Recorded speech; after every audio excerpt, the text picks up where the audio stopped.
بسم اللہ الرحمن الرحیم۔ السلام علیکم۔ آج سے 27 سال پہلے جون کی گرم ترین سپہر جب میں ملتان سے فرار ہو کر لاہور آیا تو میری جیب میں 55 روپے اور ہاتھ میں کتابوں سے بھرا اٹیچی کیس تھا۔ لاہور آمد کے بعد میری پہلی دعوت داتا صاحب نے کی۔ ریلوے اسٹیشن سے میں سیدھا ان کے مزار پر پہنچا۔ نہ کوئی فاتحہ پڑھی نہ سلام کیا۔ سڑک سے ایک شاپر اٹھایا اور لنگر خانے سے آگ پکے چاولوں کا ڈھیر اس میں ڈلوا کر وہیں بیٹھ کر کھانا شروع کر دیا۔ میں چونکہ ایک اچھا لڑکا تھا اس لیے میری کوشش تھی کہ لاہور آنے کے بعد اچھے لڑکوں سے ہی میل جول رکھوں۔ میرے پاس لاہور میں موجود میرے سارے اچھے دوستوں کے فون نمبر موجود تھے، لہٰذا چاولوں سے پیٹ بھرنے کے بعد میں نے اطمینان سے نمبر والی چٹ نکالی اور قریبی پی سی او سے اپنے ایک اچھے دوست کو فون کیا۔ میری آواز سن کر وہ بہت خوش ہوا، لیکن جب اسے پتہ چلا کہ میں اسے بغیر بتائے لاہور آ گیا ہوں اور اب مستقل یہیں رہنے کا ارادہ ہے تو وہ کچھ پریشان سا ہو گیا۔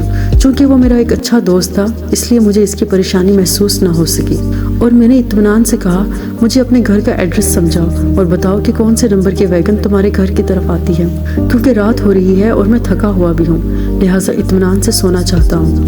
یہ سن کر وہ مزید گھبرا گیا اور جلدی سے بولا، میرا گھر تو گرین ٹاؤن میں ہے اور یہاں تک آتے آتے تمہیں 2 گھنٹے لگ جائیں گے۔ میں نے لاپرواہی سے کہا، تو پھر کیا ہوا، بے شک 4 گھنٹے لگ جائیں، میں نے کون سا صبح کسی میٹنگ میں جانا ہے۔ اس کے لہجے میں بے بسی اتر آئی، کھگیا سا گیا اور بولا، یا تمہیں میرے ابو کا تو پتہ ہے، بڑے مذہبی انسان ہیں اور ہمارے گھر کا دروازہ رات 9 بجے ہی بند ہو جاتا ہے، وہ مائنڈ کریں گے۔ میری آنکھیں حیرت سے پھیل گئی۔ میرا اچھا دوست لاہور جیسے انسانوں کے سمندر میں مجھ سے ہاتھ چھڑا رہا تھا۔ میں نے جلدی سے کہا، لیکن میں رات کہاں گزاروں گا، میرے پاس تو پیسے بھی بہت تھوڑے سے ہیں۔ یہ سن کر اسے اندازہ ہو گیا کہ میں اب اس کے گلے کا ہار بننے والا ہوں، لہٰذا 2 ٹوک لہجے میں بولا، سوری یار، ہمارے گھر کا ماحول تو تمہیں پتہ ہے، ابو کبھی بھی کسی غیر کو گھر میں آنے کی اجازت نہیں دیں گے، میری مانو واپس ملتان چلے جاؤ۔ میں کچھ کہنے ہی والا تھا کہ میری نظر پی سی او کے فون پر پڑی جہاں 2 یونٹ گر چکے تھے۔ بات چونکہ میری سمجھ میں آ گئی تھی لہٰذا بغیر کچھ کہے فون رکھ دیا، 6 روپے دکان والے کو ادا کیے اور باقی کے 49 روپے احتیاط سے جیب میں ڈال کر فٹ پاتھ پر بیٹھ گیا۔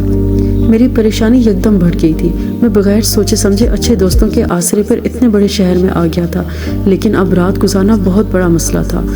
خوف یہ بھی تھا کہ کہیں کوئی اٹھائی گھیرا میرے 49 روپے نہ اڑا لے جائے۔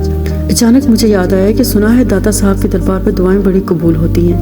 میں نے جلدی سے اٹیچی کیس اٹھایا اور دعائیں مانگنے کے لیے دربار کی طرف چل پڑا۔ دربار کی سیڑھیوں کے قریب مجھے رکنا پڑ گیا۔ زائرین وہاں اپنی جوتیاں بطور امانت ڈبوں میں رکھوا رہے تھے اور ایک بڑے سے بورڈ پر تحریر تھا، جوتیاں یہاں اتاریں، ہدیہ 2 روپے فی جوڑا۔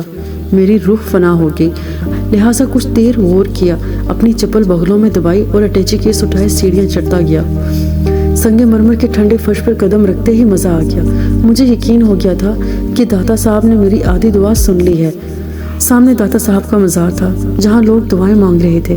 میں بھی ادھر چل دیا، لیکن پھر ٹھٹک کر رک گیا۔ میں نے دیکھا مزار کے احاطے میں جا بجا لوگ اطمینان سے لیٹے ہوئے ہیں، کہیں ایک نے تو کپڑے سے بھرا شوپروں کو ہی اپنا تکیہ بنایا ہوا تھا۔ میری آنکھوں میں چمک ابھر آئی۔ رات گزارنے کے لیے اس سے اچھا ٹھکانہ کوئی نہیں ہو سکتا تھا۔ میرے اٹھتے قدم یکدم دوسری طرف مڑ گئے۔ دعا بھول کر میں شب بصری کے لیے کوئی مناسب کونا ڈھونڈنے لگا۔ پھر صحن میں عین مسجد کے سامنے مجھے ایک جگہ مل گئی۔ میں نے جیب میں رومال نکال کر پھولوں کی پتیوں اور مہانوں کو وہاں سے صاف کیا، جوتیاں بیگ میں رکھی، بیگ کو دائیں طرف رکھا، ہاتھوں کا تکیہ بنایا اور اطمینان سے سر رکھ کر لیٹ گیا۔ اسی دوران عشاء کی اذان شروع ہو گئی اور لوگ خدا کے حضور سجدہ ریز ہونے مسجد کی طرف جانے لگے۔ میں نے ایک ہی جمائی لی اور گہری نیند سو گیا۔ آنکھیں کھلی تو اذان جاری تھی۔ میں سمجھ گیا کہ میں صرف 1-2 منٹ کے لیے ہی سویا ہوں، لیکن یہ سمجھ نہ آئی کہ اتنی تھوڑی سی نیند سے میری ساری تھکن کیسے دور ہو گئی ہے۔ اسی لمحے مؤذن پکارا، الصلاۃ خیر من النوم، اور میں بڑبڑا گیا۔ یہ عشاء کی نہیں فجر کی اذان تھی۔ میں لاہور میں پہلی رات گزار چکا تھا۔ صبح ناشتے میں داتا صاحب میرے لیے دال روٹی لائے تھے۔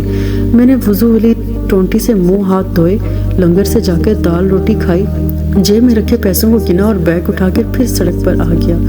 دھڑکتے دل کے ساتھ پی سی او پر پہنچا، جیب سے اچھے دوستوں کے فون نمبرز والی چٹ نکالی اور باری باری نمبرز ملانا شروع کیے۔